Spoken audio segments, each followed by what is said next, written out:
अस्सलामुअलैकुम भाई। जिस शौकीन की बात हो रही थी उस फार्म पे हम लोग यहाँ आ चुके हैं, यानी कि अल अमीन कैटल फार्म पे। और माशाल्लाह से दरमियानी बछड़ियों में प्रिंट जमा करके रखनी है। पहला ही साल है और शौक़ से कहानी मैंने आपको बताया था कि एक छोटी सी एक बछड़ी से शुरू हुई थी जो घर के लिए पाल रहे थे और अपनी छोटी सी जगह पे पाल रहे थे, लेकिन वहाँ से उठ के यहाँ आना, शौकीनों के लिए इतना माल जमा कर लेना, ये आगाज़ वहीं से हुआ। खैर शौकीन तो खैर नवीद भाई बचपन से ही हैं, जो मेरी इनसे बात हुई और पूरा साल बातचीत रहती भी है। कुछ बछड़े भी जमा किए हुए हैं, पलाइयों के ऊपर भी बछड़े यहाँ पर आए हुए हैं। जब भी मेरी बात हुई तो बिना वक्त को ज़ाय किए पहले एक ना टीज़र दिखा देते हैं इसी माल का, फिर आपको अपनी पसंद का कुछ कलेक्शन दिखा देंगे जो फॉर सेल का भी होगा। विज़िट आप लोगों ने करना है जमील मेमन सोसाइटी के अंदर। नाम याद रखिएगा, अल अमीन कैटल एंड डेयरी फार्म। तो शुरू करते हैं।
तो भाई ये तो हो गया बेहतरीन सा टीज़र। अब बात करते हैं कुछ बछड़ियों की। जैसे कि मैंने अपने इंट्रो में बताया, बहुत खूबसूरत और मुनासिब वज़न के अंदर बछड़ियाँ यहाँ के कलेक्शन में मौजूद हैं। तो सबसे पहली बछड़ी यकीनन आपके सामने है पियानो। मुझे ये बछड़ी वैसे ही बहुत पसंद आई और इस कलेक्शन के अंदर मेरी नज़र में खूबसूरत तरीन बछड़ियों में से नंबर 1 पे यही होगी। यकीनन इसका नाम पियानो वो भी बड़ा यूनिक ही है और पहली दफ़ा किसी बछड़ी का रखा गया है। अल अमीन कैटल फार्म के ऊपर वैसे तो कलेक्शन में बछड़ियाँ तकरीबन कुछ काली नाक में हैं, कुछ गुलाबी नाक का कलेक्शन था। वो बछड़ियों का कलेक्शन जमा किया गया है जो कि आपकी और मेरी रिक्वायरमेंट होती है। तो बहुत ऐसे कम कैटल फार्म्स हैं जहाँ पे इस तरीके की सोच के साथ काम किया जा रहा है। और बछड़ों की अगर बात करूँ तो यकीनन बड़े वो बछड़े जो रोबदार भी हों, वज़न में भी हों और अच्छी पलत भी चढ़ा के बैठे हों। तो खैर ये तो हो गई हमारी पियानो बछड़ी यहाँ तक। अब बात करते हैं अपनी अगली बछड़ी की। यकीनन वो बछड़ी मेरे शौक़ से जा जुड़ती है क्योंकि मेरी भी एक बछड़ी इसी रंग में एक टाइम पर आई थी माशाल्लाह। ये है चौकबार। बछड़ी के बनाव, बछड़ी का वज़न और बछड़ी का सीना ऐन मुताबिक जैसे बछड़ियों के ऊपर होना चाहिए ना, उसी तरीके का है। लोगों को बहुत ज़्यादा बड़ी बछड़ियाँ पसंद आती होंगी, मुझे भी आती हैं, मगर लेने के लिए अगर खड़े हों तो ये पैकेज सबसे बेहतरीन और सबसे मुनासिब पैकेज होता है। ना छोटी है ना बहुत बड़ी, लेकिन अपने बनाव में पूरी। कहते हैं ना यार, बछड़ी ले रहे हो तो बनाव वाली ले लो। अब बात करते हैं अगली लाल नुकरी की, शेरनी। मगर शेरनी कुर्बानी लवर को सोल्ड हो चुकी है। मेरे इस व्लॉग के डालने से पहले ही कोई शौकीन यहाँ आकर अपने शौक़ की चीज़ ले जा चुका है 2023 के लिए। और ख़ास तौर पे ये बछड़ी 2023 में ही आनी चाहिए थी, क्योंकि जिस हाथ पैर की ये बछड़ी है तो सोचो तो सही अगले साल इसका वजूद कहाँ जाके खड़ा होगा।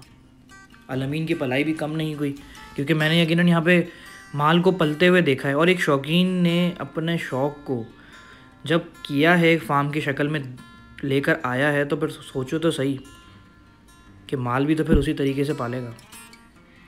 वो कभी कभी कहते हैं ना कि यार कि ये हमारी किस्मत से नहीं, ये अपनी किस्मत से ना खा भी रहा है और खिला भी रहा है। तो भाई ये नीयत हो इंसान में तो सारी मंजिलें आसान हो जाती हैं। अब फंटर चीज़ की बात कर्नल साहब कलेक्शन में सिक्योरिटी का काम करते हैं, और ऐसा होना भी चाहिए, क्योंकि अल अमीन का तमाम कलेक्शन नायाब हीरों से ही भरा है। इसके व्लॉग के बीच में कर्नल साहब को डालना मेरे लिए ऐसा ही था कि जैसे यार दिखाऊं तो सही कि शौक़ में और क्या क्या चीज़ें मौजूद हैं अल अमीन कैटल फार्म के। पार्डों का शौक़ बढ़ता जा रहा है और बहुत परवान चढ़ रहा है वैसे कराची में। ये बात तो आप सबने देखी कि हर गली हर कूचे कहीं ना कहीं हर इलाके में आपको देखने को मिल ही रहा है। ऐसा क्यों है इसके ऊपर तो कभी बात करेंगे, लेकिन खैर अब ज़रा बात करवाते हैं आपकी शौकीन से। अच्छा भाई नवीद भाई, शौकीनों के सामने खुद बताओ कि ये शौक़ शुरू कैसे हो गया।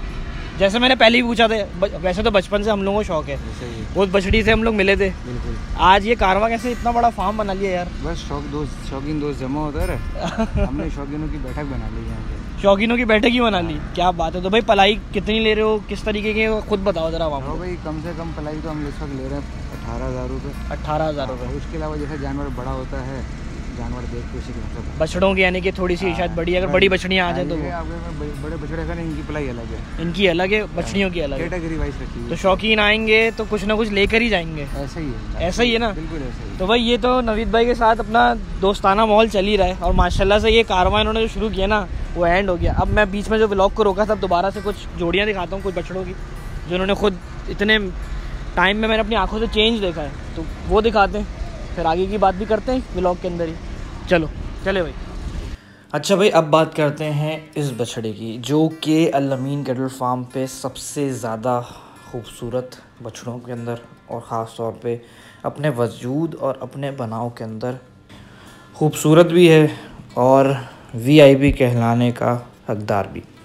लेकिन देसी बछड़ों का शौक़ सबको ही है, किसी को वैसे विलायती का भी होता है, लेकिन खैर इस तरीके के बछड़े सबको पसंद आते हैं जिसके ऊपर वज़न भी हो, खूबसूरती भी हो, नाफा झालर भी पूरा हो, वजूद और हाइट में ही पूरा हो, और मासूम भी हो, जाने कि गली गली लेके बंदा घूमे। तो खैर जैसे कि मैंने आपको शुरू में अपने व्लॉग के बताया था कि शौक़ की नज़र से एक शौकीन ने कलेक्शन जमा की है, तो यकीनन आप ख़ुद सोचो कि फिर चीज़ें वैसे ही खड़ी होंगी भी। अब अगली बात करते हैं एक बड़े भरमबाज बछड़े की, यानी रोब। तो ये हैं हमारे छोटे डॉन। बछड़ों पे रोब अच्छा लगता है, ये बात तो खैर मैंने कई व्लॉग्स में कई दफ़ा कही है, और यकीनन ऐसा है भी। अगर कभी कोई और चीज़ भी मुझे लगेगी या कभी मैंने पढ़ा या कुछ देखा आप लोगों के कमेंट्स के ऊपर, तो मैं उसको भी ज़रूर बताऊंगा। जैसे कि आप लोगों ने पिछले क्लिप में देखा कि नवीद भाई ने अपनी पलाई के बारे में बता दिया कि 18,000 रुपये से हम जो हैं वो कलेक्शन की पलाई स्टार्टिंग यानी कि हमारी है। लेकिन उसके अंदर अगर बड़े बछड़े यानी कि बड़े वजूद की चीज़ें हैं, जिसके अंदर घी तेल वगैरह या फिर कुछ और टोटकों के अंदर चेंजेस आ जाते हैं, तो लेकिन पलाई जो है 22,000, 25,000 और किसी किसी बछड़े की 30,000 भी चार्ज की जाती है। वंडा वैसे ही महंगा हो गया भाई। तो फिर चीज़ अगर पलवानी है तो यकीनन इतना तो बनता है। अब अगली बात इस जैसे सेम बछड़े की, लेकिन ये उससे बड़ा है। वो छोटे डॉन थे तो ये जगीरा है, जबकि जगीरा और छोटे डॉन में रंग का फ़र्क नहीं, लेकिन वज़न में बहुत फ़र्क है। नस्ल भी एक ही है, वो बिचोले में गया, मगर ये अपनी नस्ल और कद काठी की वजह से डिफरेंट हो गया।